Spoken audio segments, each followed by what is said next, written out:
तालिबान सरकार में पाकिस्तान शामिल है, ये पूरी दुनिया जानती है।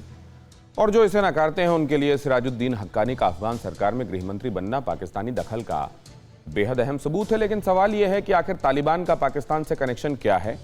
क्यों तालिबानी लीडर पाकिस्तान की कठपुतली बने बैठे हैं? इस रिपोर्ट में हम आपको इसी सवाल का जवाब देने की कोशिश कर रहे हैं। और यकीन मानिए, तालिबान से पाकिस्तानी सरकार और हक्कानी नेटवर्क का जो कनेक्शन है उसका सिर्फ एक ही केंद्र है। देखिए आखिर कौन सा है वो केंद्र। पाकिस्तान में इस्लामी शिक्षा का सबसे बड़ा केंद्र जामिया दारुल उलूम हक्कानिया। और ये कोई साधारण मदरसा नहीं, बल्कि इस्लामिक वर्ल्ड का वो अहम अंग है जो न सिर्फ दीनी इल्म और इस्लामी परंपरा का पालन करना सिखाता है, बल्कि यही वो केंद्र है जिसने अफगानिस्तान पर सोवियत संघ के आक्रमण के बाद राजनीति के स्तंभ खड़े किए, सशस्त्र लड़ाके तैयार किए।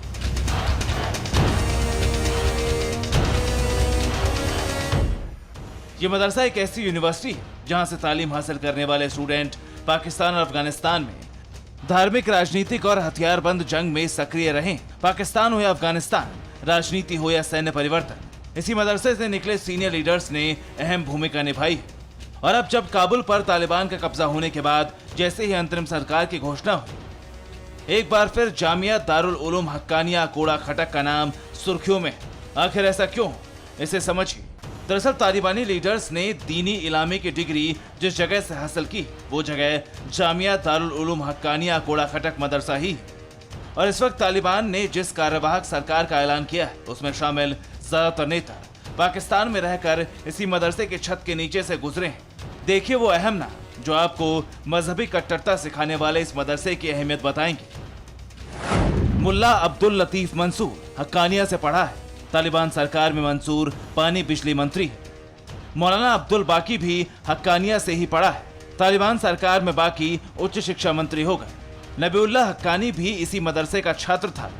सरकार में यही नबीउल्लाह संचार विभाग संभालेगा।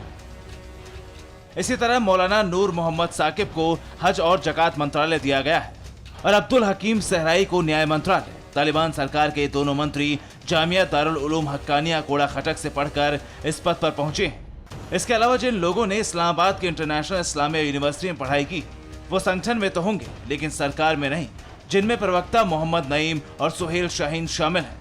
आखिर ऐसा क्यों? तालिबान पर इस मसले का कितना असर है, इसे समझिए। दावे के तहत पहली तालिबान सरकार में हक्कानिया के छात्र थे। मौलाना जलालुद्दीन हक्कानी इसी जगह से आया था। मौलाना यूनुस खालिस ने भी यही तालीम हासिल की। मौलाना मोहम्मद नबी मोहम्मदी भी यहीं का स्टूडेंट था। इनमें से ज्यादातर नेता वो जिन्होंने सोवियत संघ को हराया था और अब उनके बच्चे नाती पोते भी इसी मदरसे से तालीम हासिल करके अहम पदों पर पहुंच चुके हैं। यानी ऐतिहासिक नजर से भी इस मदरसे को तालिबान सरकार में सम्मान की नजर से देखा जाता है। एक नजर में तालिबान सरकार के मंत्री मेकर इस मदरसे की पृष्ठभूमि समझिए। मौलाना समीउल हक ने मदरसे को मशहूर किया।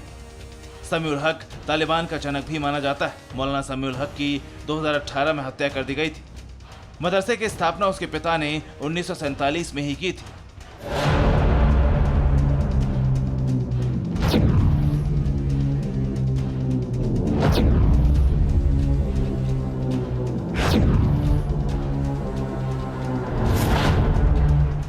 और इस मदरसे की स्थापना का मकसद भी वही था जो मौजूदा हालात बता रहे हैं। राजनीतिक प्रभाव के साथ साथ इस्लाम का प्रचार और कट्टर इस्लामी मुल्क का निर्माण, जहां हर कानून कुरान की उनके मुताबिक की गई व्याख्या के तहत लागू। Bureau report, TV9 Bharatvarsh. परवाह देश की, सोमवार से शुक्रवार रात 10 बजे टीवी9 भारतवर्ष पर।